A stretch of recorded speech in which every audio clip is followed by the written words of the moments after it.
Vous n'êtes pas sans savoir que la voyance a énormément profité de la montée en puissance des réseaux sociaux. Que ce soit la voyance en ligne ou tout simplement la mise en lumière de praticiens qui jusqu'à présent se contentaient d'une clientèle locale, une clientèle de quartier, cela a permis à bon nombre d'entre nous de vivre pleinement de cette activité et aussi d'accompagner et d'aider un plus grand nombre de personnes. Néanmoins, et ce qui va de pair, cela a aussi fait monter en croissance, monter en puissance les dérives dans nos pratiques, parfois consciemment, par ceux qu'on nomme les charlatans, mais aussi parfois de façon insidieuse auprès de personnes tout à fait bienveillantes. Aussi, c'est pourquoi dans cette vidéo, nous allons traîner sur un réseau social qui commence par un T et qui finit par un K. Je pense que vous le reconnaîtrez. Afin d'observer certains comportements qui ont lieu lors de live, c'est-à-dire d'enregistrement, de non-enregistrement lors de diffusion en direct. Je me suis armé de patience pour observer tout cela, ne pas être dans le jugement, mais plutôt avoir un regard critique là-dessus. J'ai enregistré certaines séquences, bien sûr je ne savais pas ce qui allait être dit puisqu'il s'agit de live, et j'envisageais de monter cette vidéo en la recoupant. Et puis finalement, je me suis dit, non, autant les regarder avec vous en direct et ensuite débriefer des séquences pour voir ce qui peut poser problème et en quoi cela tient aussi du média. Bref, on va parler de plein de choses, vous allez le voir, ça va être super. L'introduction était un peu longue, mais je vous souhaite de passer un bon moment avec moi.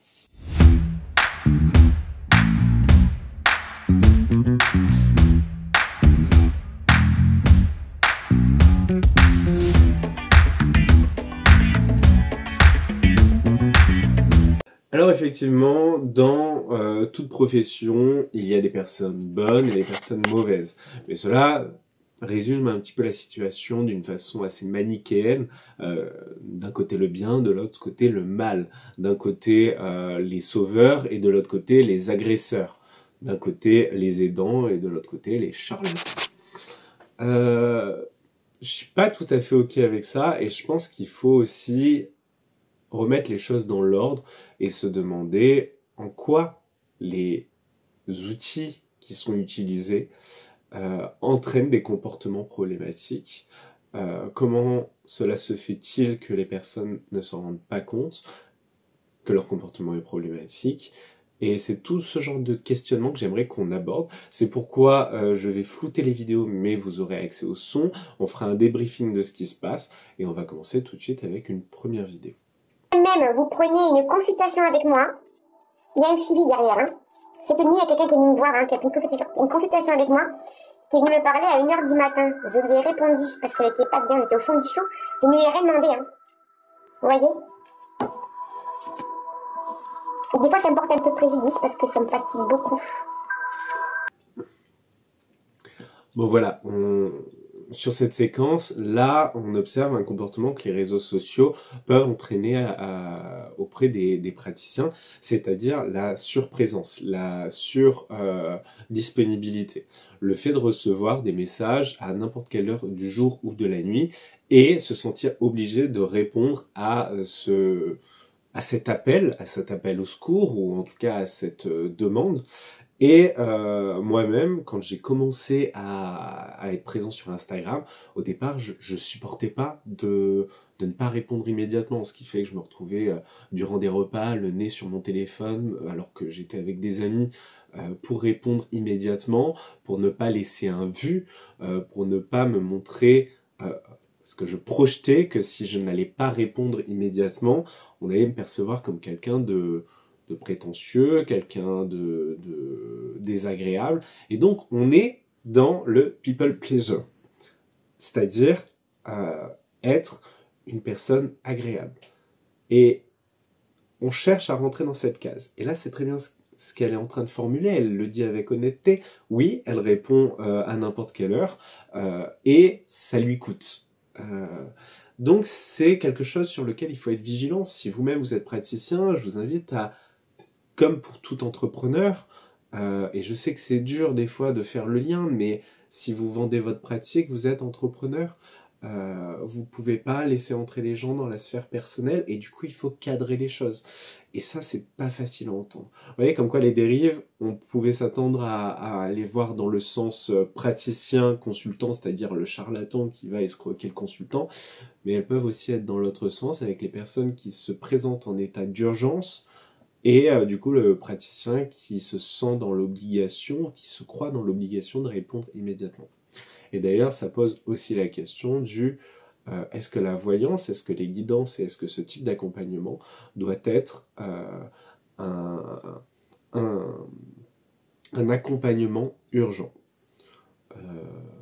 Généralement, les consultations que je mène, qui sont les plus pertinentes, ou en tout cas où je sens que les personnes que j'accompagne en retirent le plus grand bénéfice, ce sont celles où on a eu quelques jours, voire quelques semaines avant de pouvoir les fixer.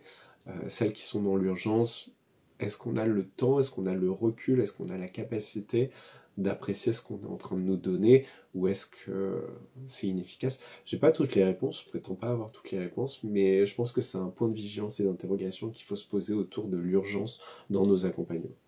Surtout dans les accompagnements de type guidance ou voyance. On continue. On est sur un an. C'est quoi ce soir? Les gens, on va voir les vidéos en science, vous le savez. On va soutenir la chaîne, voilà, un petit like, un petit commentaire, un petit partage. C'est Ouija les gens, vous le savez. Je dis 10 000 fois par là, merci à Merod. Ça évite de devoir après répéter, s'il vous plaît. Vous le savez que je mets les programmes. David, 38 ans, est-ce que je vais déménager dans les mois à venir? J'ai un oui, David. Je te redis, ça marche, n'hésitez pas à faire vos retours. Manon, 26 ans, est-ce que je vais être assistante maternelle? J'ai ah oui Manon, bonjour à tous, bienvenue au nouveau, je vous rappelle c'est un live voyance qui est 100% gratuit. Je vous rappelle que pour passer rien de plus simple, il vous suffit de suivre la chaîne. Si vous ne suivez pas la chaîne, vous ne passerez pas tout simplement. Ça dépend, c'est pas tous les mercredis. En ce moment oui mais bon, parce que ça marche bien. Mais voilà. Avec plaisir Junior. Première fois pour moi, bienvenue à toi, merci Mel, ma fille Diane, 29 ans, 21. Alors, ici, on est dans un autre cadre. Moi, je suis souvent très intrigué par le décorum autour. Hein. Moi-même, vous voyez, il y a cette affiche de chiromancie qui donne ce côté un petit peu mystique. Ici, il y a les diplômes que j'ai passés en tant que psychopraticien en hypnose, mais aussi, il y a un peu plus haut, autour de la gémothérapie, l'usage des bourgeons d'un point de vue thérapeutique. On se crée un cadre. Et ce cadre, il veut dire beaucoup de choses de nous, de ce qu'on cherche à transmettre. Il est rarement anodin. Et là, c'est vrai qu'avec toutes ces planches de Ouija, avec tous ces luminaires très modernes, tous ces appareillages, on voit que c'est quelqu'un qui a quand même de l'exercice dans cette pratique du live, vraiment. Je suis assez impressionné de la dextérité, c'est-à-dire qu'il doit y avoir une caméra devant, le téléphone devant pour suivre le chat, le micro à côté, c'est très pointu, mais revenons-en à ce qui est proposé. Donc on est sur là du pendule, il me semble, et aussi du Ouija. C'est d'ailleurs répété par la personne qui gère ce live, et on note quand même que son ton semble assez exaspéré. Et ça, on peut l'entendre quand on est face à quelqu'un et on lui répète 10 fois, 100 fois, 1000 fois la question, la même question, alors que la personne pense avoir mis en place des choses pour qu'on lui pose plus la question, ça peut la fatiguer. Mais on se rappelle aussi qu'on est dans de l'accompagnement.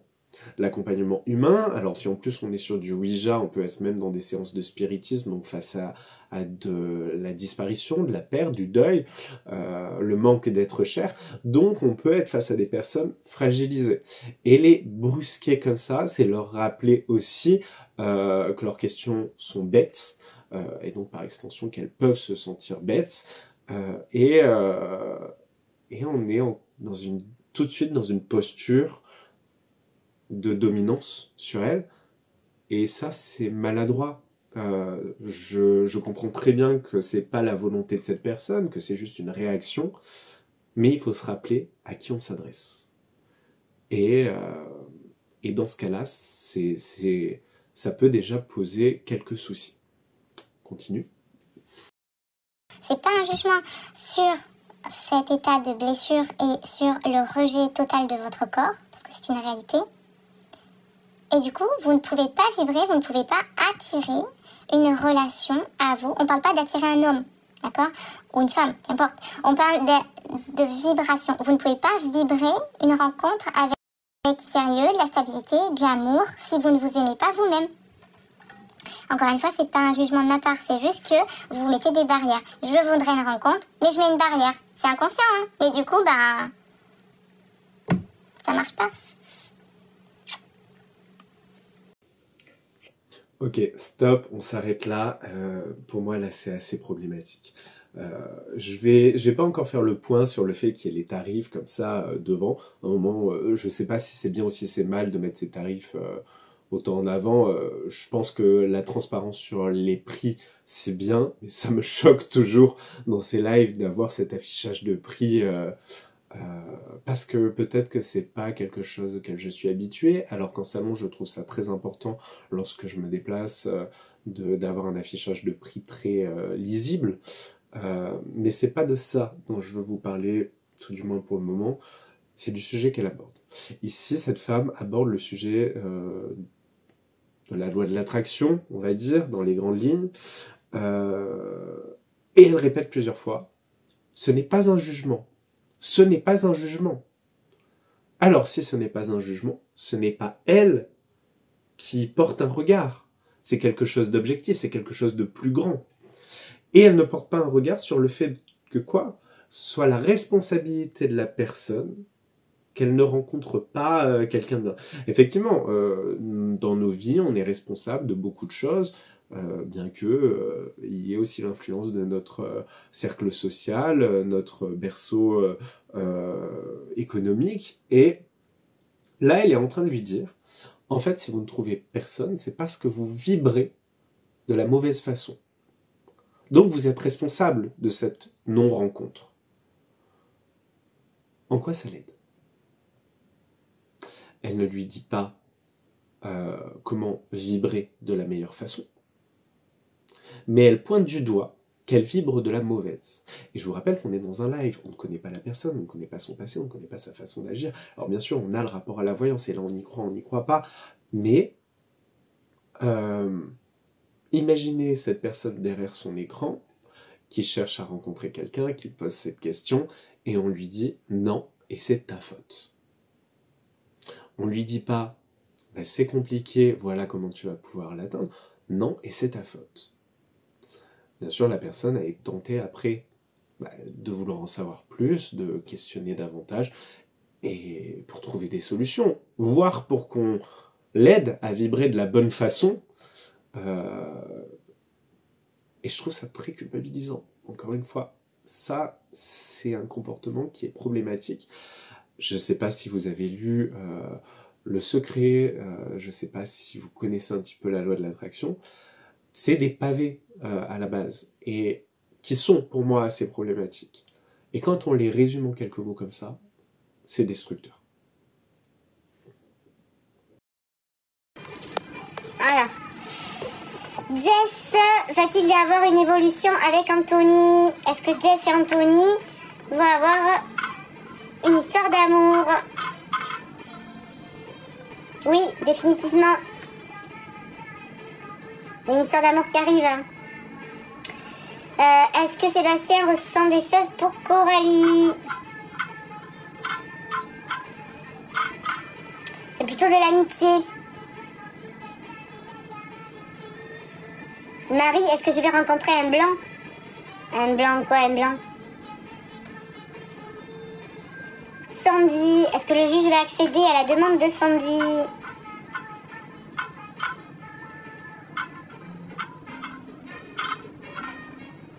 Il va falloir que tu te battes. C'est pas oui de suite, il va falloir que tu te battes.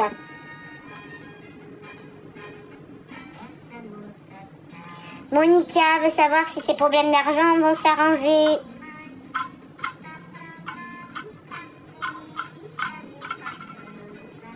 Le bout du tunnel n'est pas encore là, ma grande. Va falloir se battre, oui. Bon, il y a beaucoup de choses à dire. Il y a beaucoup de choses à dire. Déjà, bon, je pense que j'ai réussi à quand même à flouter pour respecter chacun, parce que j'ai aussi conscience que ce qu'on fait lors d'un tout petit bout de live, ça représente pas notre pratique dans son entièreté, hein, donc je ne condamne pas ces personnes pour ces extraits.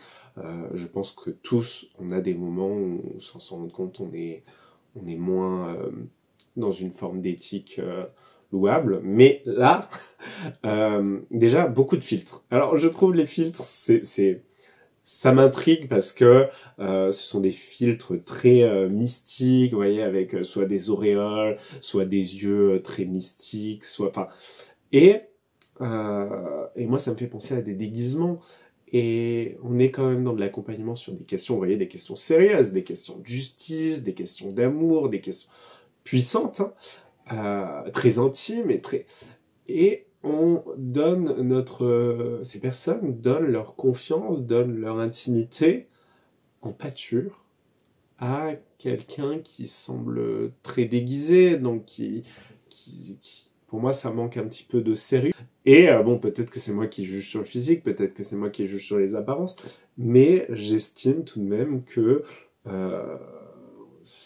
a quand même sur la forme, il y a quelque chose qui me dérange et que j'aurais du mal à considérer pleinement. Et on va plus loin sur la forme. Ici, il ne s'agit pas de cartomancie, il ne s'agit pas d'un pendule, tout du moins pas d'un pendule comme on en a l'habitude, vous voyez, une chaîne avec simplement un poids, qu'importe sa matière. Non, ici, il s'agit toujours d'une chaîne avec un poids, mais un poids aimanté, que la praticienne lâche et se retrouve attirée d'une certaine manière par une position qui signifie oui, non, peut-être, pas encore, plus tard. Et donc, on est quand même vachement loin d'une canalisation, d'une introspection, d'un ressenti énergétique, selon nos croyances. On est sur le pur hasard. Mais, on est sur le pur hasard qui donne des réponses extrêmement fermées. Et du coup, on n'est pas sur s'interroger avec le hasard, on est sur se laisser dicter sa vie par le hasard. Et ça me pose problème. Et d'ailleurs, elle enchaîne les questions, il n'y a pas de battement, il n'y a pas d'interaction. Alors, bien sûr, c'est les codes du live, avoir beaucoup d'interactions avec beaucoup de monde, et du coup, avoir encore plus de visibilité. Mais est-ce qu'on est en train d'accompagner des gens? Est-ce qu'on est en train d'aider des personnes? Et est-ce que ce type de pratique n'est pas remplaçable par l'intelligence artificielle de ce fait? Où est le rapport humain? Où est le rapport spirituel? Où est le rapport énergétique? Et d'ailleurs, il y a une question qui m'a fait rire, parce que cette question, est-ce que je vais rencontrer un blanc? C'est un peu mesquin de ma part, mais je me suis dit, cette personne, elle a des questions à la hauteur de ce qu'elle propose. Des questions étranges et des questions assez superficielles, peu profondes et loufoques. Donc là, oui, hein, je suis dans le jugement, j'arrive pas non plus à m'en défaire totalement, mais voilà, je voulais vous présenter quand même tout le côté bizarre et saugrenu, et je crois que j'ai d'autres vidéos avec elle, donc on va voir la suite. T'as une question, mon Juju, que t'es encore là, vas-y, hein.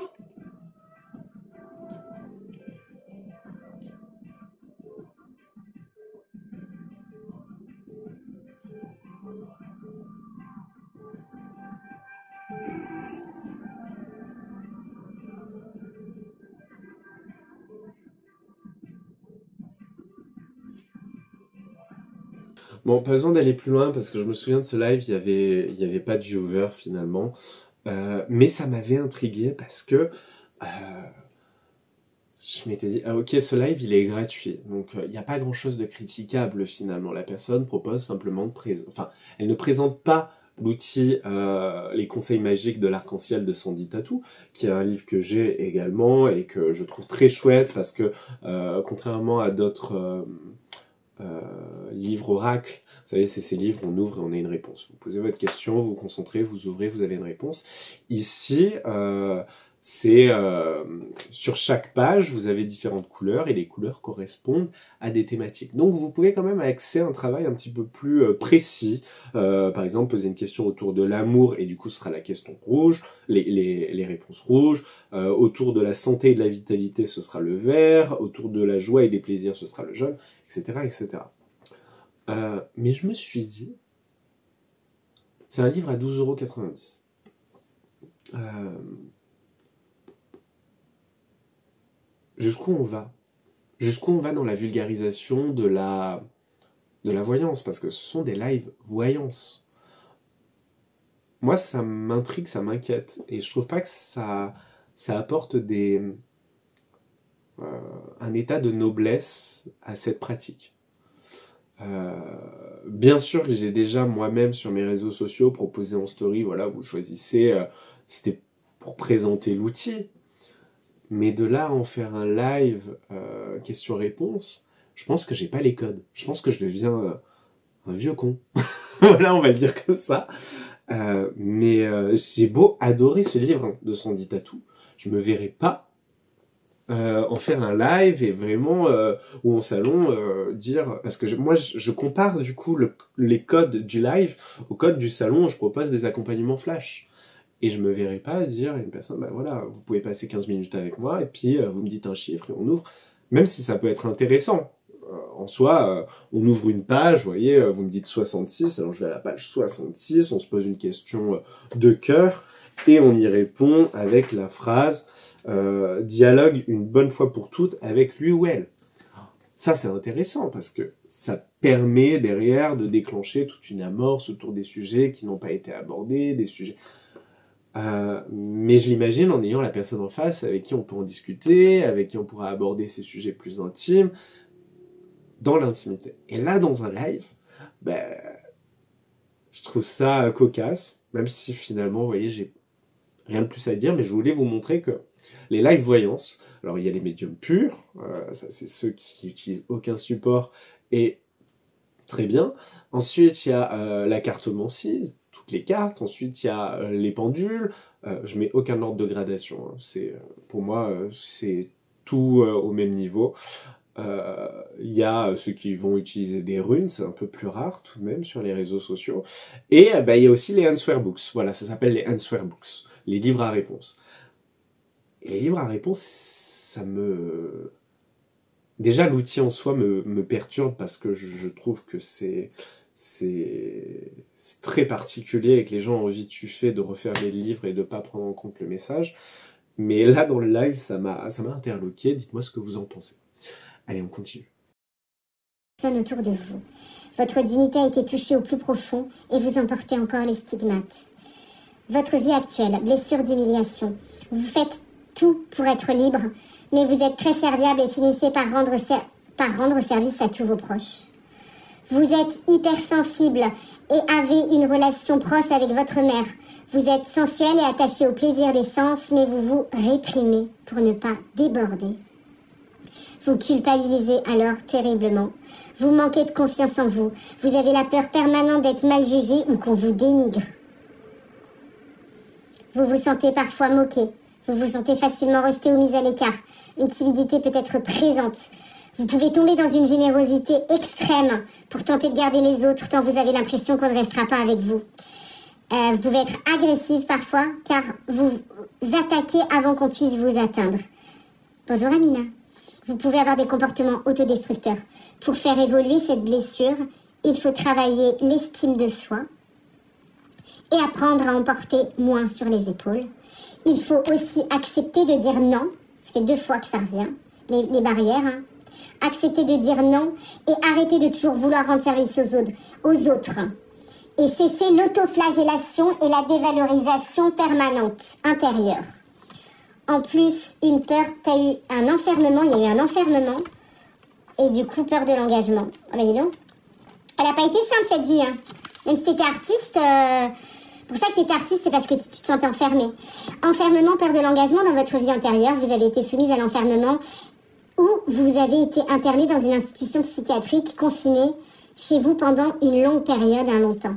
Cet enfermement a sévèrement entravé votre liberté. Vous avez aspiré à une vie normale sans avoir le moindre soutien autour de vous pour réintégrer. Dans votre vie actuelle, vous avez une peur de l'engagement. Les situations d'engagement sont perçues comme des renoncements à votre liberté parfois. Vous êtes capable de saboter des contrats qui vous plaisent pourtant au départ. Des relations de couple en général, toujours avant fiançailles et mariage. On va s'arrêter là. C'était déjà bien long. Ça me dérange. Ça me dérange, hein, parce que, encore une fois, les prix sont très clairs. Au moins, il y a de la transparence. Les gens ne se retrouvent pas pieds au mur à poser une question, être dans l'interaction, et finalement, on leur annonce le prix. Donc, je trouve ça assez bien, au final. Mais bordel, quoi. Elle lit le livret qui est fourni avec l'oracle. Donc, très bonne transition avec les Answer Books, hein, on se contente de lire. J'ai pas le problème avec le fait qu'on va lire le carnet qui a... Mais quand on vend la maîtrise d'un outil, en l'occurrence un oracle, est-ce qu'on est censé se contenter de le lire? Là, donc, c'était une guidance vie antérieure. Sa guidance vie antérieure, elle est à 12 €. C'est pas cher du tout. Alors, je vous dis c'est pas cher parce que je prends comme comparaison mon accompagnement, des accompagnements que j'ai déjà vus. Bien sûr, moi, mon accompagnement, il est à 50 €. Il est en promotion actuellement. Mais c'est pas du tout la même chose. Déjà, moi, c'est pas un tirage en 3 cartes, comme là, elle est en train de le faire. Moi, ce sont de grands tirages qui font une quinzaine de cartes chacun. J'en fais 3. Et je rends à l'issue, alors c'est pas du direct parce que je fais des tirages et j'accompagne aussi avec de la méditation et ensuite je rédige tout. Ce sont des livrets de 50 à 70 pages que je renvoie par mail pour que les personnes puissent les lire. Et du coup se connecter vraiment à cette notion de vie antérieure. C'est une méthode que j'ai développée en croisant le tarot et d'autres outils. On n'est pas là pour faire une gradation. Je suis pas en train de dire que moi c'est mieux et que elle c'est moins bien. Elle c'est à 12 €. Bien sûr qu'à 12 €, on va pas faire la même chose que pour une offre à 50, 70 ou 200 €. C'est normal. Mais elle se contente de lire ce qu'il y a dans son livret. Et ça me questionne. Un oracle, ça coûte ça peut coûter 14 €, comme ça peut coûter 38 € quand on est dans des oracles de grande distribution. Et quand on est dans des oracles indépendants, on est autour de 60, un peu plus de 100 €. Ce qui me permet de vous rappeler que mon jeu sort bientôt, mais c'est pas ça le sujet. La question, c'est surtout quand on paye 12 € pour qu'une personne ouvre le livret et nous lise 3 cartes, ce qui est écrit pour 3 cartes. Moi, j'ai l'impression que c'est... Qu'est-ce qu'on paye? Est-ce que finalement, on ne devrait pas payer l'auteur de l'oracle directement? Ça me questionne. Pour moi, quand on vend sa pratique, on doit quand même être capable d'apporter quelque chose. Et je suis pas en train de parler d'une notion de médiumnité, d'une notion d'intuition ou quoi que ce soit, mais plutôt une maîtrise de son outil. Et oui, bien sûr, si on veut aller plus loin parce qu'on sent qu'il y a quelque chose qui nous échappe, on peut se référer au livret et partager avec la personne en face. Mais là, elle est simplement en train de lire. Alors oui, elle nous offre son temps, elle offre à la personne qui a payé 12 € un temps consacré pour elle, pour lui faire cette lecture, mais qui est de la lecture, et pas de la lecture de cartes. Et ça, moi, ça me pose un peu problème. Et encore une fois, peut-être que c'est moi qui suis un gros con. Mais ça me dérange. Ça me dérange parce que je compare avec d'autres praticiens qui sont vraiment dans l'interprétation des cartes, dans la liaison des cartes entre elles, et je trouve que ça vulgarise un petit peu notre pratique. On va s'arrêter là, parce que la vidéo est déjà longue, la vidéo est déjà bien longue. Dites-moi ce que vous en pensez. J'ai encore du contenu pour faire une seconde vidéo. Si cette vidéo vous a plu, n'hésitez pas à m'en faire part en message en dessous, et je tournerai une seconde vidéo. Je vous invite cependant à être vigilant lorsque vous voyagez sur les réseaux sociaux, lorsque vous donnez votre confiance à des praticiens. Ça a beau être des bonnes personnes, les mauvais comportements ont vite fait de s'installer. c'est pour ça aussi que je vais vous demander de ne pas les agresser, de ne pas les blâmer en commentaire, de ne pas me blâmer moi non plus, s'il vous plaît, mais juste de vous inviter au questionnement. Cette vidéo n'appelle pas à la haine, mais à l'éveil des consciences. Je viens de faire d'ailleurs une vidéo sur les réseaux sociaux par rapport à une accroche visuelle beaucoup utilisée par des praticiens dans la voyance, qui pose quelques problèmes éthiques. Je pense qu'il est bon de se questionner. On a de nouveaux outils, on a de nouvelles techniques, on a de nouveaux supports, et tout ça, ça arrive peut-être un peu vite. Et dans cet élan, dans cette effervescence, je pense qu'on a vite fait de se perdre. Alors, je suis d'accord avec le fait qu'il y a le soleil qui se lève pour tout le monde, mais il faut se rappeler que l'essence de notre profession, c'est l'accompagnement de l'humain, et du coup être vigilant au moment où on perd de vue cela. L'éthique, ça a été un sujet qui m'a énormément questionné cette année, où j'ai développé ma charte éthique, qui est une charte personnelle. Je vous invite à développer la vôtre si vous êtes vous-même praticien, ou qu'importe votre profession. Définissez vos valeurs et questionnez-les. Bref, à bientôt pour une prochaine vidéo. J'espère que ce contenu vous a plu, et je vous souhaite une très bonne journée.